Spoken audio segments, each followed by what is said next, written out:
안녕하세요. 헤어로미교회 김일성강 목사입니다. 다가온 주일은 종료주일입니다.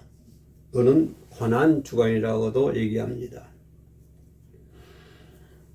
참 이 혹독한 겨울이 지나고 이제 완연한 봄 기운을 맞이했습니다. 이때 우리는 어떤 마음으로 고난주간을 보낼 것인가, 종료주일을 맞이할 것인가, 더 한층 더 나아가 어떤 마음으로 어떤 자세로 부활절을 맞이할 것인가 라고 하는 문제를 우리가 깊이 고민해야 될 것 같습니다. 빌립보서 2장 7절 말씀 보면 예수님께서 자기를 비워라고 하는 말씀이 있습니다. 여기에 자기를 비운다는 말은 헬라어로요 케노시스라고 하는데, 자기를 비웠다, 자기 모든 걸 다 비웠다, 그런 의미를 가지고 있습니다. 무슨 말씀이냐면 예수님께서 신이시지만, 하나님이시지만 자기를 비워가지고 낮고 낮은 그죠 인간의 몸으로 이 땅에 오셨다. 저와 여러분들 인류를 구원하시기 위해서 하나님이시지만 자기를 비워 인간의 모습으로 이 땅에 오셨다라고 하는 것을 말씀을 해주고 있습니다. 다가온 주일이 종료 주일입니다만은 이 예루살렘 길, 예루살렘에 입성하시는 예수님의 모습, 그리고 예루살렘으로 가는 그 길, 여러분 어떻게 생각하십니까?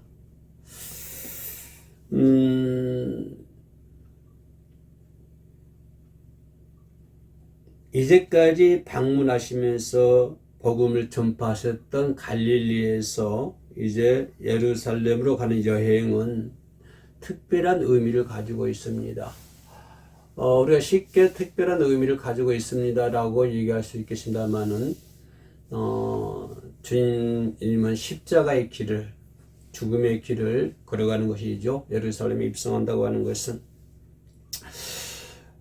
그래서 예수님께서 예루살렘에 가시는 길은 특별한 의미를 가지고 있다라고 하는 것을 볼 수 있고요. 예루살렘에 들어가지 입구에 백박에 이르렀을 때 제자들에게 뜬금없이 예수님이 이런 질문을 합니다. 맞은편 마을로 제자들 보내시면서요, 아무도 타지 않는 나귀 새끼를 데려오라. 만약에 나귀 주인이 묻게 된다면 주께서 쓰시겠다고 하라. 이런 말씀을 합니다. 이런 말씀을 제자들에게 해요. 그러면 이 같은 예수님의 행동은 어떤 의미를 가지고 있을까요? 물론 구약 성경에 나와 있는 하나님의 말씀이 성취되는 그런 과정도 있습니다만은, 예루살렘에 입성하시는 것은 그런 구약이 나타난 예언의 말씀이 성취된 것도 있지만, 당시 우리가 개선 장군, 그 전쟁에서 승리하는 장군들 모습 보면은 이렇게 막 거창한 군마를 타고 뒤에는 포로들을 주저리 이렇게 이끌고 막 나팔을 불면서 거창하게 입성하지 않습니까? 또 왕들이 왕들이 행차를 할 때는 왕이 타는 말을 이렇게 타고, 그죠? 문무백관들을 거느리면서 이렇게 왕 행차를 하지 않습니까? 그런 개선장군이라든가 그런 왕들도 그렇게 행차하는데, 근데 예수님의 모습은 그 나귀의 어미도 아니고 새끼, 그죠? 물론 그 당시에는 나귀를 타고 다니긴 다녔겠지요. 사람도 이동하면서 탔을 것이고, 또 어떤 짐을 이렇게 운반할 때도 아마 나귀를 탔을 것입니다.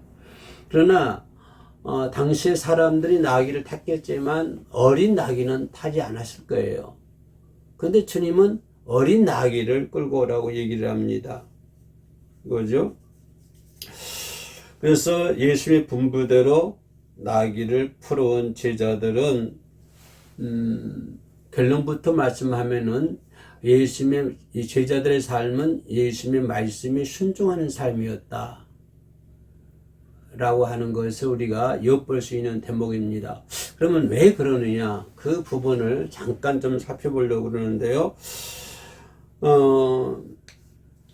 예루살렘의 길에서 우리가 생각해 볼 수 있는 것은 예수님께서 제자들에게 요청하는 것, 그래 벳박의 건너편에 가서 나귀 새끼를 끌고 오라고 하는 이 말씀은 어떻게 보면 예수님께서 무리한 말씀이잖아요. 그죠? 무리한 요청처럼 들려지기도 해요. 그럼에도 불구하고 제자들이 순종했다고 하는 것입니다. 맞은편 마을로 가라. 그곳에 나귀가 있는지 알 수가 없잖아요. 그죠? 그리고 제자들 입장에서 보면은 좀 예루살렘에 들어가는 길목에서 벳박의 건너편에 가서 나귀 새끼를 끌고 와라. 그러면 제자들 입장에서 보면 이거 나귀 새끼가 있는지 없는지 알 수가 없다고 하는 것입니다. 그죠? 사람들이 하나님의 말씀에 순종할 때 어떤 자신들이 필요치 않는 가치관이 다르다거나 누가 명했을 때 여기 성경 말씀에 내 가치관과 다르고 또 내 필요와 맞지 않을 때에는 순종하려 하지 않습니다. 내 가치관과 맞아 떨어지고 내가 어떤 필요에 그죠? 내 필요와 맞으면 그것이 즉시 순종으로 들어가지만 그렇지 않게 내 가치관과 다르고 내 모든 것과 다르고 내 어떤 필요에 맞지 않으면 그것을 순종하기까지는 많은 시간이 필요합니다. 순종의 시간이 필요해요. 그렇다면 이런 관점에서 본다고 한다면 예수님의 제자들 입장에서 보면 비록 예수님께서 무리한 그런 요청을 했지만 이 제자를 생각하기에 어떤 자신들의 가치관, 어떤 자신들의 필요에 맞지 않는 그런 예수님의 그 말씀 이런 것을 생각했다고 한다면 아마 나귀 새끼를 끌고 오지 못했을 것입니다. 그러나 이 제자들 입장에서 보면 예수님께서 말씀하시니까 자신들의 가치관도 없습니다. 없어요. 자신들한테 내 필요에 맞지 않느냐 그런 것도 없습니다. 전혀 따지지도 않고 묻지도 않습니다. 그냥 갔더니 그 나귀 새끼가 있는 거예요. 그 풀어서 끌고 옵니다. 제자들이 묻습니다. 아니 주인이 물어요. 왜 끌고 가느냐? 당신은 왜 끌고 가느냐? 라고 말했을 때 주가 쓰신다고 하라. 이 말을 했단 말이에요. 진짜 물론 예수께서 가르쳐 줬죠. 이렇게 말했을 때 그러면 우리가 일반적으로 생각해 보면 누굽니까? 나귀 주인 입장에서 보면 예수님이야 제자들이야 예수님은 제자들의 주님이시죠. 그동안 3년 동안 동고동락했기 때문에 제자들에게는 주님이 예수님이 주가 되시는 거예요. 그거 잘 알아요, 제자들도. 그러나 다른 사람들은 그걸 모른다고 하는 거예요. 만약 이 나귀 주인이 제자들이 주가 쓰신다고 할 때 얘기했을 때 당신의 주가 누구냐? 그리고 당신의 주가 나하고 무슨 상관이 있지? 나하고 무슨 연관이 있지? 이렇게 물을 수도 있다고 하는 거예요. 제자들의 입장에서야 주님을 아시지만 자신들 주가 되기 때문에. 그러나 다른 사람들, 나귀 주인, 이 사람 잘 모른다고 하는 거예요. 그런데도 이 주인은 아무 말 하지 않습니다. 아무 대꾸도 하지 않아요. 그냥 내주는 거예요. 그래서 희한한 결과가 나오는 거예요. 그러면 어떻게 해서 이런 결과가 나왔을까? 어떻게 해서 이 나귀 주인이 말 한마디 묻지도 않고 나귀 새끼를 내줬을까? 왜 그랬을까요? 어디에서 어떤 결과가 있을까? 어디서부터 그런 것이 출발했을까? 라고 봤을 때 제자들이 무리한 예수님의 무리한 요청 같았음에도 불구하고 이것저것 따지지도 않고 묻지도 않고 무조건적으로 순종했기 때문에 그런 결과를 초래했다고 하는 것입니다. 순종의 결과라고 하는 것이에요.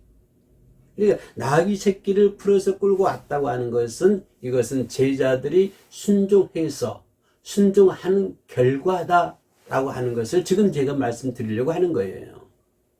그리고 우리가 하나님의 말씀에 순종할 때 어떤 나의 가치관이라든가 나의 어떤 필요에 맞지 않으면 순종하지 않으려고 그러고, 혹 순종한다 하더라도 순종하기까지는 순종의 시간들이 많이 필요합니다. 몇십 년 걸릴 수도 있어요. 젊었을 때 몰랐다가 이제 죽기 직전에 알 수도 있어요.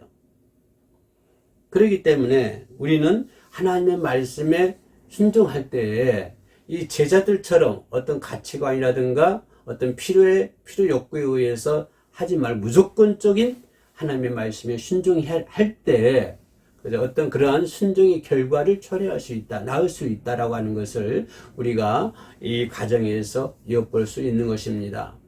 아무튼 저와 여러분들이 하나님의 말씀에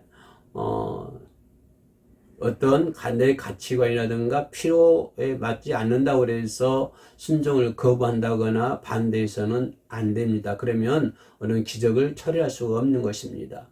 비록 하나님의 말씀이 내 가치관과 틀린다고 할지라도 내 필요에 맞지 않는다고 할지라도 그것이 주님의 말씀이라고 한다면, 하나님의 말씀이란다면 바로 이 제자들처럼 요나치 그저 따지지 말고 묻지도 말고요. 이 제자들처럼 무조건적으로 순종할 수 있는 저와 여러분 되시기를 주의 이름으로 축원합니다. 감사합니다.